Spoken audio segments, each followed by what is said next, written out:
Alright guys, you know I've made a couple oil change videos with the Mustang, with the Plati.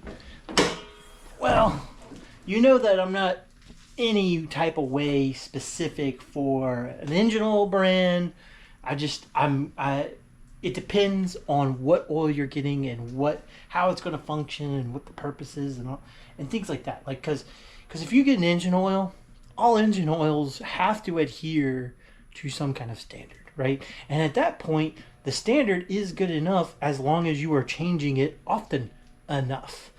But that also depends on what you do to it. So like the Mustang, we freaking go lap after lap after lap on a racetrack with 5W50 oil, and it lubricates, it holds, it withstands up to that kind of temperature, that kind of abuse, that kind of environment, which is quite hostile if you ask me for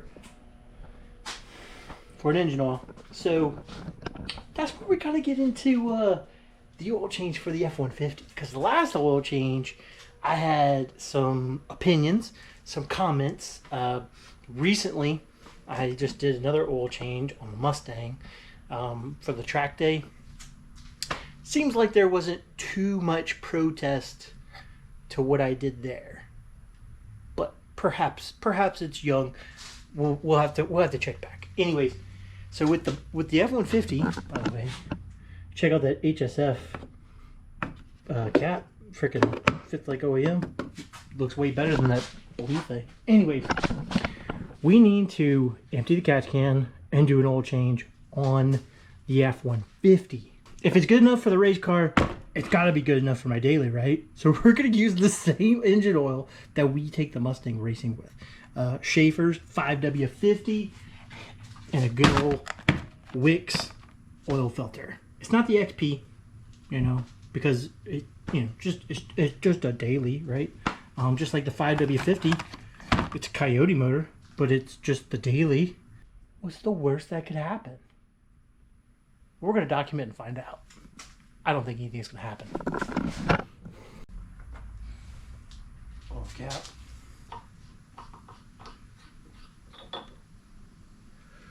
Oh yeah, we got some yumminess in there. It's not all frothy, but it's pretty good. Got a little hint of gasoline to it, but for the most part, oil. Let me put this guy back on. We're gonna make sure it's not tight. It's nice because I don't have to need to jack this thing up in order to get underneath it. I can just get underneath. So now I've got a fancy UPR oil drain. I'm just trying to get this guy. There we go. Look at the color of this oil. It is ready to be changed. I don't feel like unbolting the sway bar. There we go. Elevate it a little bit. Less splash. Alright. So, drain the pan.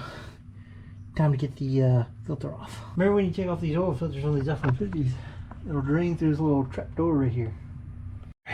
And then the Wix goes on. Look what they put on my truck.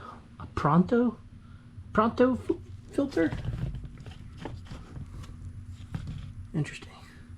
Yeah, because I did a 100,000 mile service at a shop so that they can service the transmission and everything. So I told them, while you're in there, just go ahead and change the engine oil. And they gave me a Pronto filter. Alright. So, me using Schaefer's 5W50, the same I put in the Mustang when we go racing. What's it going to do for the F-150?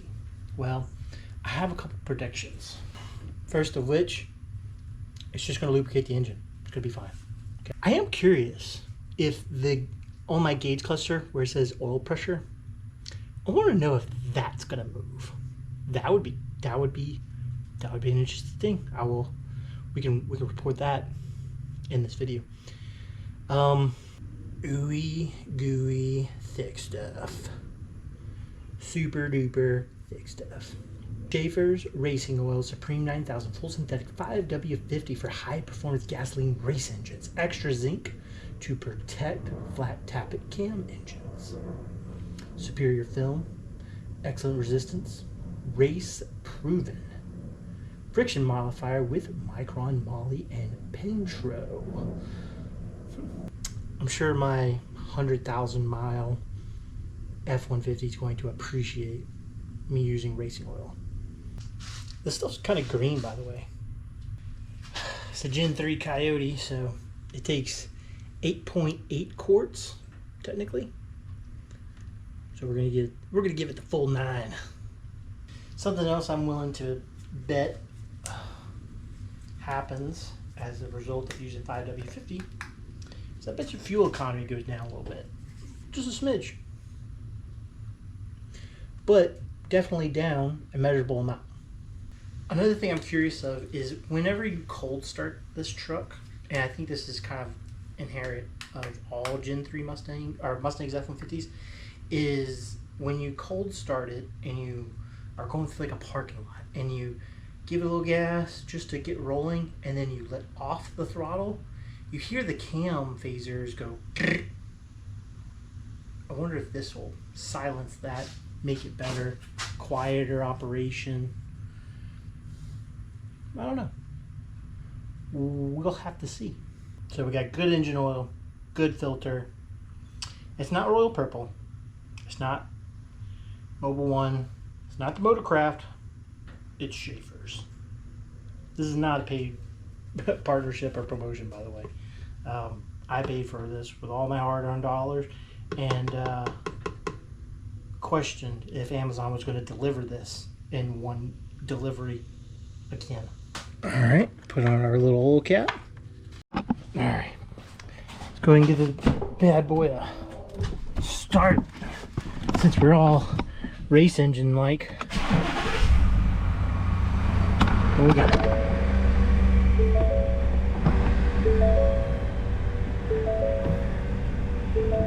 So that engine gauge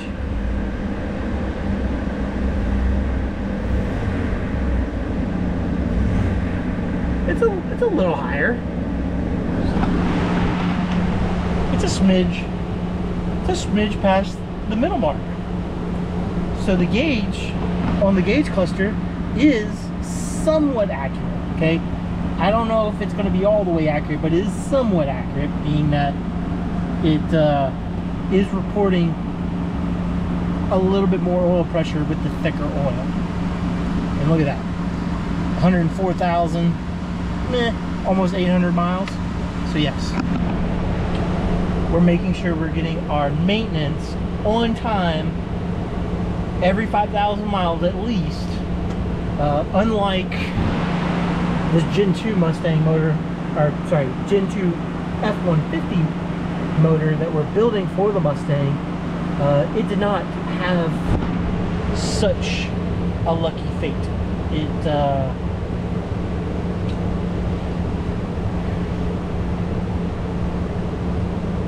He got every last mile out of every oil change. Let's put it that way. We recently upgraded the air intake to a PMAS, no tune required air intake, so our filter is nice and clean. Ugh. We have no fluids on the ground. That over there is from the air conditioner, so you guys can calm down. But we have no leaks. All right, so I put racing oil in my daily driver. What's going to happen?